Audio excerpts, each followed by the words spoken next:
soir notre collègue Ralph Hubel, qui a récemment pris la chaire d'histoire de l'art de l'université de Bâle, et après avoir enseigné pendant 4 ans à Chicago. Donc avant de dire 2 mots de présentation, je voudrais rappeler la date et le titre de notre prochain rendez-vous. C'est donc le 11 mars, Christopher Wood de l'université de Yale, la Renaissance anachronique et la temporalité des œuvres d'art, qui a été invité par Étienne Jolet.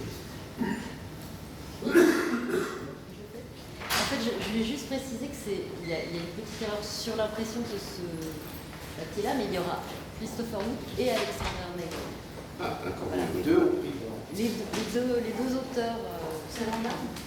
Donc, je corrige, c'est les 2 auteurs de ces livres sur la Renaissance anachronique cependant, Christopher Wood et Alexander Nagel.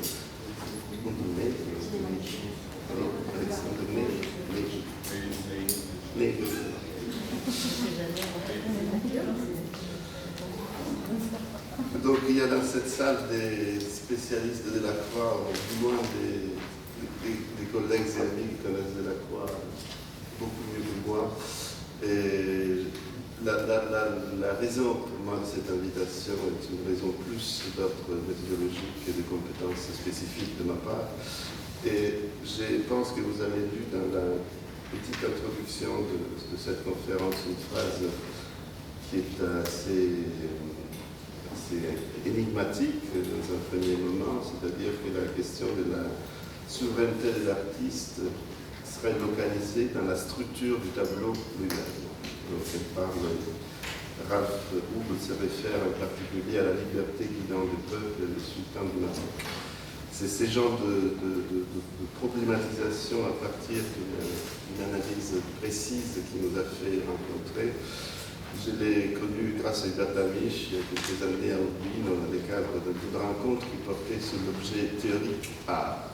L'objet théorique art, c'est une formulation que Hubert Lamiche a proposée depuis les années 70 et qui consiste plutôt qu'à englober les tableaux, les œuvres, les séries des œuvres dans un cadre général, d'en choisir quelques-uns ou quelques séries significatives et de la complexifier au point qu'elles deviennent dignes d'un objet théorique. Hier et avant-hier, nous avons eu avec Ralph Hubel déjà des séances de travail à Lyon dans le cadre d'une recherche qui porte le titre « Art contemporain et temps de l'histoire » et dans le cadre de ces discussions, Ralph faisait allusion à Freud et à ces cas cliniques qui sont à la fois des objets singuliers, des problèmes qui ont des répercussions théoriques importantes. C'est cette visée, je pense, que j'ai reconnue chez Ralph Hubel qui m'a poussé à l'inviter dans notre séminaire commun. Donc je ne voudrais pas être long, laisser le temps à une discussion qui ne manquera pas à se développer. Je pense que les passions se déchaînent toujours autour de Delacroix. Et je voudrais aussi remercier Ralph, qui est donc autrichien, viennois, qui enseignait aux États-Unis, d'avoir choisi de nous livrer une conférence en français. Il m'a avoué que c'était trop difficile pour lui d'imaginer de parler de Delacroix à Paris en anglais. Donc merci de faire ce choix. Donc Ralph, donc, je disais actuellement, il est à Bâle, où il occupe une chaire très importante, qui est une chaire, la chaire d'histoire de l'université de Bâle, qui a des traditions très anciennes, qui remontent à Burckhardt, et qui plus récemment était la chaire de Gottfried Böhm. Donc l'autre activité de Ralph Hubel, surtout dans les années qui viennent, sera de diriger un groupe de recherche qui s'appelle Mille Critiques, ICONES, qui est un groupe de recherche financé par le Centre national de la recherche suisse, où il se développe une réflexion transversale autour de la question de l'image, dans sa différence avec le langage. Ça, c'est donc ce qui sont son projet professionnel. Et c'est dans ces cadres qu'il va animer une recherche sur l'art et les arts. Donc l'art et les arts, la relation historique et philosophique entre d'une part la pluralité des arts et de l'autre le concept de l'art, lui, est singulier. Donc c'est une réflexion qui ira de Lessing jusqu'à l'art contemporain. Par ailleurs, Ralph Hugel prépare une monographie sur l'artiste Dieter Roth et une étude historique sur le libéralisme et l'art moderne. Je pense que quand tu parles d'art moderne, tu réfères au modernisme, au l'art moderne, depuis quand moderne? Donc 19e, 20e siècle. 19e et 20e siècle, dans ce sens. Pas le 16e siècle. Pas le 16e siècle. Il faudrait voir s'il y avait déjà je pense pas. Donc ça, c'est pour les projets. Je rappelle peut-être quelques éléments de son parcours, donc les études en Autriche, puis des recherches donc, à Paris et en Italie, et jusqu'à ses activités d'assistant, de professeur assistant à Bâle, et puis de professeur à l'Académie de Karlsruhe, donc dans une école d'art. Qui a sans doute intensifié son intérêt qui porte aussi bien donc, sur l'art du XIXe siècle et sur l'art contemporain. Je vois parmi les très nombreuses invitations qu'il a reçues, une très récente qui porte sur Flaubert et Manet. Je ne vais pas citer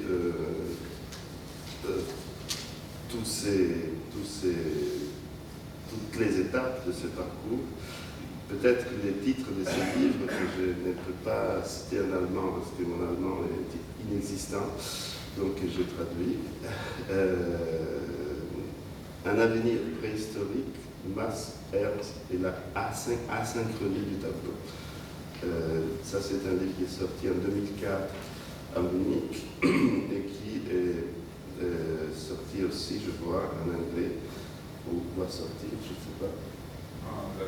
L'année prochaine, donc au Chicago University Press. Également, sous le point d'apparaître, Eugène Delacroix, Painting Comes from Afar. Ça, je pense que c'est pas nécessaire de le traduire. Et encore deux projets, donc une introduction à la ville théorique et donc la monographie sur Diderot, dont je voudrais citer les titres plus précisément, Promiscuous Symmetry, The Art of Diderot.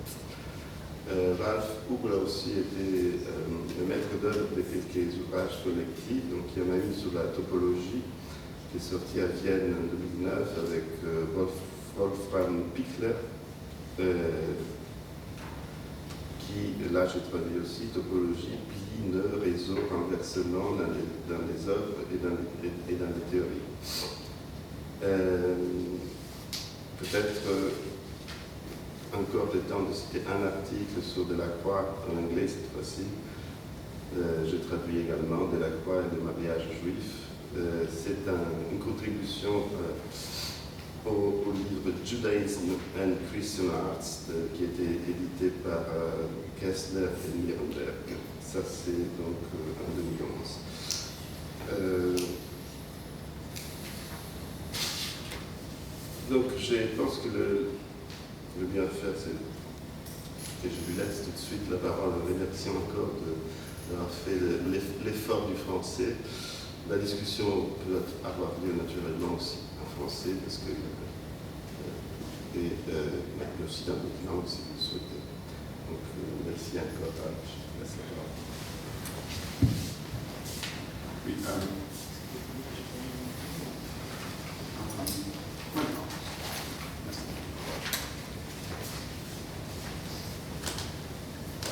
merci Giovanni pour cette invitation et l'introduction très gentille et généreuse. Mais je m'excuse de ma prononciation française et je suis très reconnaissant de votre patience d'écouter ma conférence en française. Le jeûne de la croix et la souveraineté de l'artiste. On m'écoute bien? Ma conférence traite d'une forme spécifique du tableau moderne et de sa genèse politique. Le tableau moderne auquel je m'intéresse peut être défini comme un écran et comme un filtre, comme un écran placé devant la source du visible et comme un filtre qui atténue la haute énergie de cette source. La généalogie politique de ce tableau écran réunit trois évolutions historiques. Premièrement, la critique libérale du concept de souveraineté politique. Deuxièmement, le rapport de la peinture post-révolutionnaire à l'art de l'Ancien Régime. Et troisièmement, les répercussions de l'expansion coloniale sur l'art que nous regroupons aujourd'hui sous le terme d'orientalisme. En première partie de mon exposé qui analyse le salon de 1846 de Baudelaire, je m'intéresserai à la manière dont sont liés les deux premiers points, à savoir la critique libérale de la souveraineté et le rapport de la peinture moderne à l'art de l'Ancien Régime. Ensuite, je me pencherai sur la signification acquise par la liberté guidant le peuple dans la peinture post-marocaine de Delacroix et la façon dont les avatars de ce chef-d'œuvre devenu invisible ont pu conduire à la formation du tableau écran. Le chapitre des écoles et des ouvriers dans le salon de 1846 de Charles Baudelaire commence par une provocation dont l'objet ne peut au premier abord être clairement défini. L'écrivain demande à ses lecteurs s'il leur est déjà arrivé d'observer avec joie un officier de police rosser un républicain et il traduit dans un discours direct son propre enthousiasme face à un tel spectacle. Crosse, un peu plus fort, crosse un corps municipal de mon cœur, quand en ce crossement suprême je t'adore et te juge semblable à Jupiter, le grand justicier.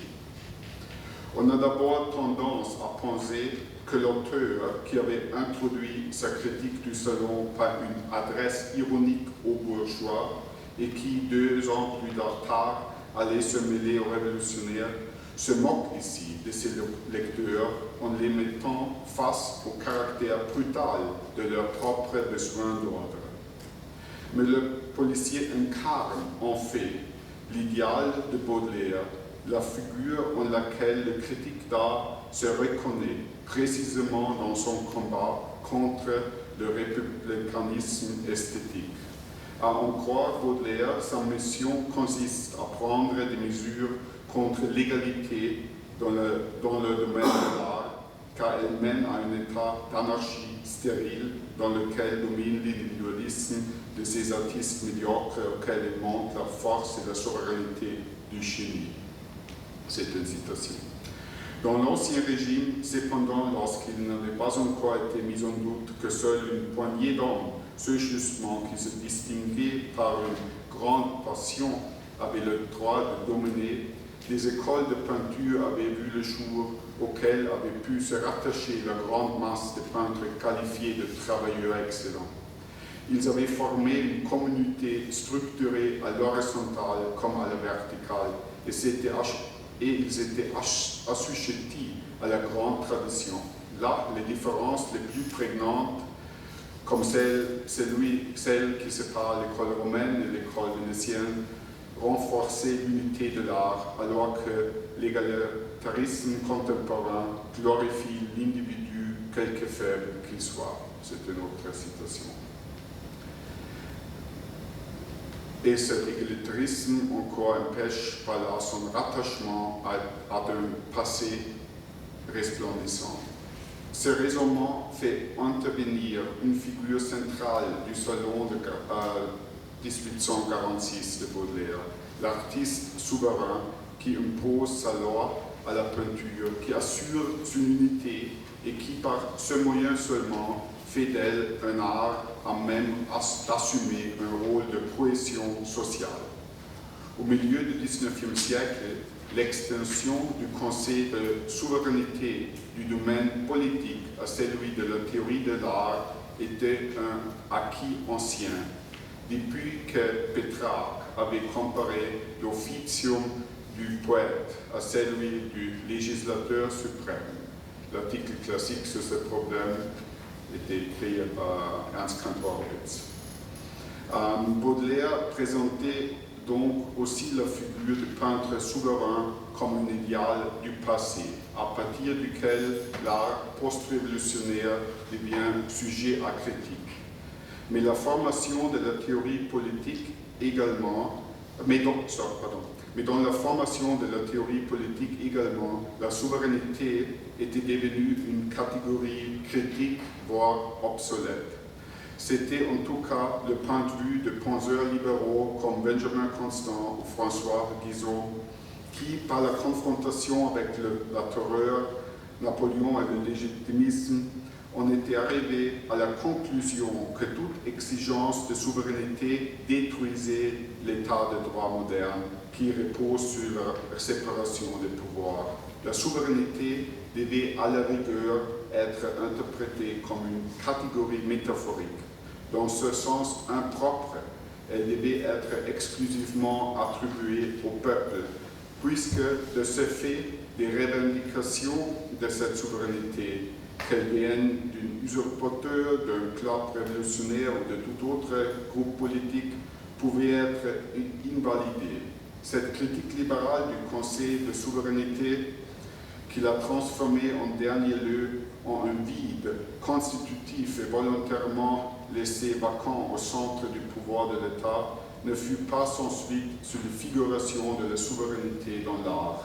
À la lecture du salon de 1846 de Baudelaire, on constate deux conséquences.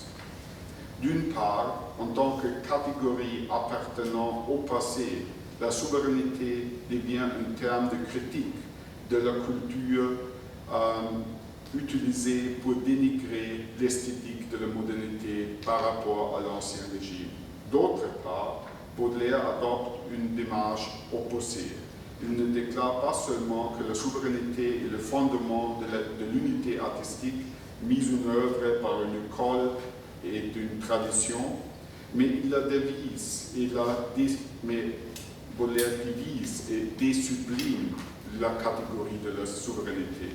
Le grand artiste qui fonde une école et qui la marque de sa loi n'est pas la première ni la seule figure souveraine que l'écrivain mentionne dans son chapitre des écoles et des ouvriers.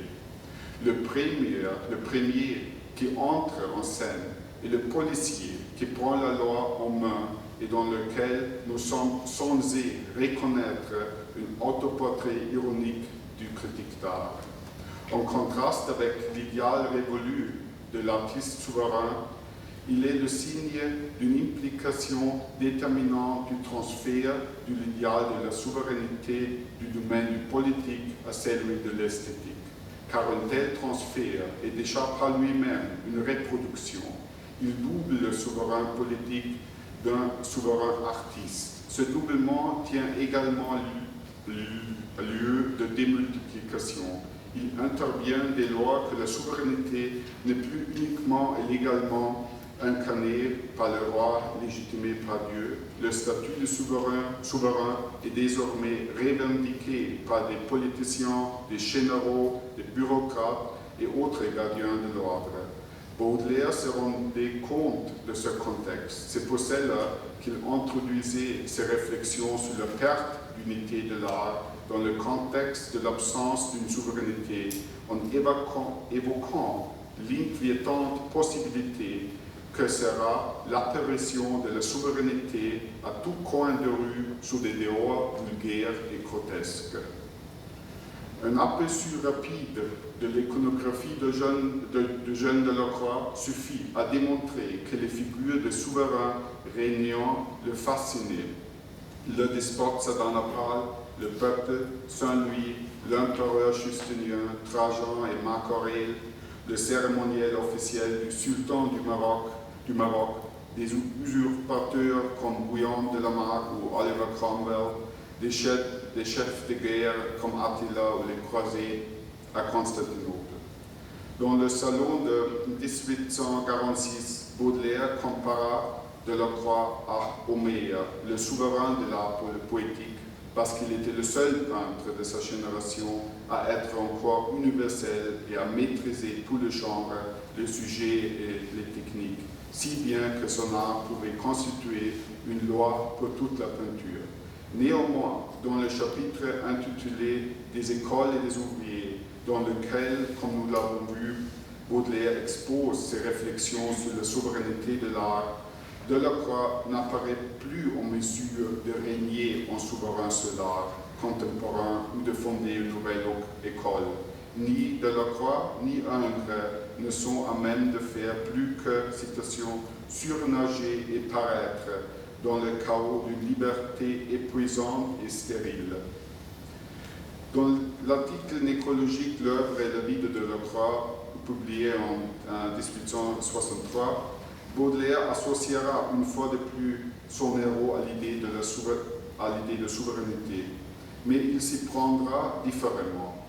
Il ne voit pas l'artiste en souverain, il ne regrette pas la perte de cette fonction, mais il évoque l'imagination comme la grande faculté despotique, et il célèbre Delacroix comme un peintre capable de suivre les caprices de cette imagination despotique. Alors que Baudelaire se comparait en 1846 à un policier et comparait les maîtres anciens aux ligues de l'imagination qui est représentée comme une énergie déréglée et sublime à laquelle l'artiste doit se soumettre. Un examen de la peinture de Delacroix montrera que les trois alternatives de Baudelaire peuvent constituer des références essentielles pour sa peinture. Delacroix n'a jamais représenté de policier ou quelqu'un de cool, mais son tableau phare, La liberté guidant le peuple de 1830, traite précisément cette problématique de la reproduction et de la désublimation de la souveraineté, que Baudelaire allait reprendre dans son autoportrait grotesque en gardien de l'ordre public. Ce tableau représente, comme vous savez très bien, la métamorphose d'une combattante de la rue en une personnification de la liberté et les effets que cette personnification exerce sur les révolutionnaires. Du gamin de rue à droite qui se lance du même pas que la liberté, à l'ouvrier mourant qui aperçoit la figure symbolique à l'instant de sa mort, jusqu'au regard absent ou doutant de l'homme au chapeau haute de forme, et au regard figé du second gamin de rue tout à gauche qui, armé d'un couteau, fixe un cadavre dépouillé, déjà profané peut-être. Les spectateurs sont interpellés de façon directe, frontale, par l'événement, aussi bien historique qu'allégorique, de la révolution qui exhibe le pouvoir d'une personnification, et ils sont contraints de prendre position. La majorité des critiques d'art de l'époque étaient peu disposés à voir dans le tableau la célébration